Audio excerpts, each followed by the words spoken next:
special thanks to Pound for Pound, Doride Bola ng Pinoy, Pound Active Wing Bowl, Nature Spring, Jinky Skin, Chris Jacobs, and Don Benitos ang pambansang Leyte with the possession. Palawan able to put a shot up, make that 2-1. A minute gone by in our first period. Cinco, the pick from Valenzuela, attacks, finds an opening in the defense of Palawan. That's in Season 1 pretty much the core of that Perpetual Altas team that finished second in the NCAA Juniors. And a fast break completed by number 37 of this ball. As they want to force turnovers and get out in transition. Mid-range jumper going in that time for number. Big man showing that he can hit from the perimeter. Patalinghug answering back with his own mid-range jumper. To push the pace early. Knowles has the leather, the spin, puts one up. Finally going in for Matthew Knowles. Okay. Enters the paint. Getting the ball stolen from him. Patalinghug attacking, unable to score, but the follow-up good by Dulanas. Like Dulanas trailing that. We entered the 5-minute mark of our first period. Inside sea of the glass, escaping two white shirts. Right now, the time inside pass that was intended for Castro. Meanwhile, Zamoras stops at the break, fires for three, puts one in. The lefty from that right wing. That win. 3-point lead for the Builders. Knowles the spin, fades away, puts one in. Inside the basket. Here comes Caballero attacking, finishing once again is Leyte Holmes. That time attacking that rim. That left wing, the pick from Castro. Caballero inside the key, kicks it out. Matthew Knowles, baseline, sends it to the left wing. C for three, puts one in. Now with 5 points in the... Here comes Leyte Holmes. C almost losing it, puts one up, putting it in off the glass.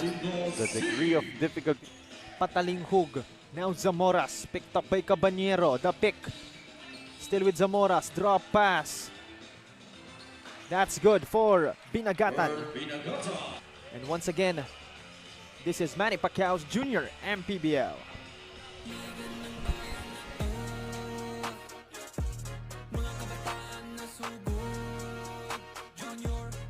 To be known, or it's better to perform in all sorts of leagues, coach. Yeah, that's right. And aside from the opportunity to play at this level of competition, as you see Clemente hold over, shake hands at the end of ball games. And again, Coach Noy, speaking of the recruitment, just 12 days passing by in our junior MPBL tournament. I hear a lot of news na marami nang to recruit him. So let's see where these boys end up given this platform that they have here at the Junior MPBL. Exactly, Coach. No, you never know who's watching. And the Junior MPBL is named the country's premier youth basketball league for a reason. As we see, Dustin, couple of baskets made as well for Palawan, 23-19. And bucket made that time for Lagman. For able to get extra possessions for his team. Patalinghug, still no bucket.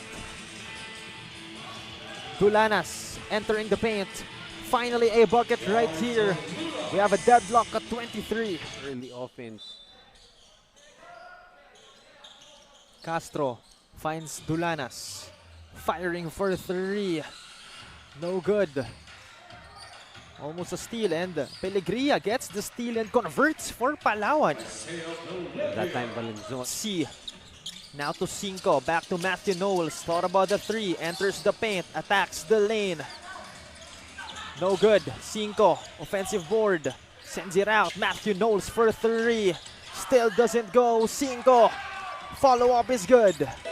So far in the first half, Cinco has been lead by no other than Leyte Holmes, but still a close ball game. Still a lot of basketball to be played, and Coach Noy, an electrifying first half it has been. And so far, both teams, a bit of a struggle from the field. Ayaw ulitin ng 16 under boys yung naging mistake ng mga kuya nila. And we shall see that one. Caballero, Leyte, first possession of our second half. Caballero for three, sends that baby home. Showing much like his Kuya Nick Caballero, who plays now for the UST Growling Tigers. He can put those points on the board very quickly. But Patalinghug has something to say. Like we said, we're expecting a frenetic pace here in the second half as you got a basket from Basket. And again, Matthew Knowles, very steady presence for his squad. Meanwhile, Patalinghug one more time. Suddenly getting his range from third quarter. Caballero manning the point guard duties. The pick from Balage. Caballero attacks, puts it in once again. That's always a tough cover. Found by Castro. Here comes Caballero running the race. Steps on the brakes, changing speed, putting it in transition. Whatever he took during half firing in the third. Meanwhile, Cruz doesn't connect. Dulanas offensive board. Tough shot going in against a much bigger defender in Castro. Palawan getting a hold of it back as Antolin's shot in and out, but the putback for Dulanas. Dulanas after settled down here in the third quarter. Cinco navigating the court, enters the paint. Tough shot going in anyway for Cinco. Cinco may not get inside. Cruz sends it out. Patalinghug thought about the three, enters the paint, drops it off. Great passing. And Antolin finishing the play. Selfishness. Rolling out of the rim. Here comes Patalinghug. He loses it as Balage catches it and puts it in. 6 minutes remaining. Overshooting that one was Antolin. Balage secures the board. Cinco, forward pass. Caballero laying it in once again. What a game coming from Caballero. What an adjustment.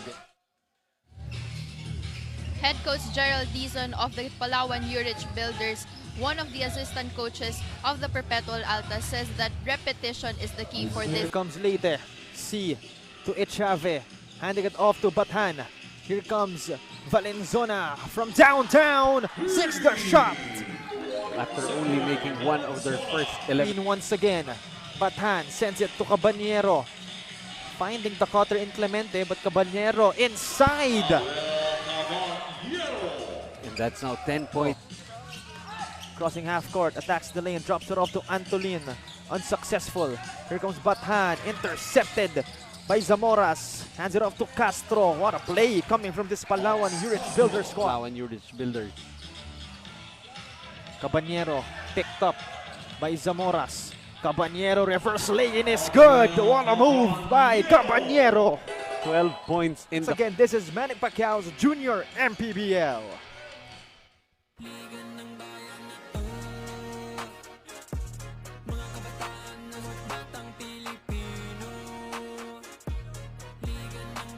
Patalinghug, the pick from Balage, sends it to Cinco. He attacks inside, drops it off to Balage. Basket! And one for the big guy. Great execution and great slashing skills this time, able to set up a teammate. Balage will go to the line for an opportunity, trying to leak out, and those turnovers will become limited as time goes by. Caballero not yet done with his deeds as he sinks a three-pointer. Starting to look tired here and shot some air balls. Meanwhile, Patalinghug in transition, soft touch for two. But line now at 4 out of 5. A bad time to miss. Meanwhile, Caballero, tough shot, still goes in. Caballero, the main man of Leyte. Patalinghug on the other side, running. On the break, attacks, unable to convert. Great awareness that time coming from Antolin. Get one more. We'll get one. Clock. Clemente to Cinco. Now Caballero. Shot clock at 6. Down to 4. Cinco. The dagger by Cinco. Makes 5 seconds remaining. They need to push shot up. Patalinghug on the floor. Try to stand up. Great defense coming from C. And that will do it for our ball game. 60 to 56.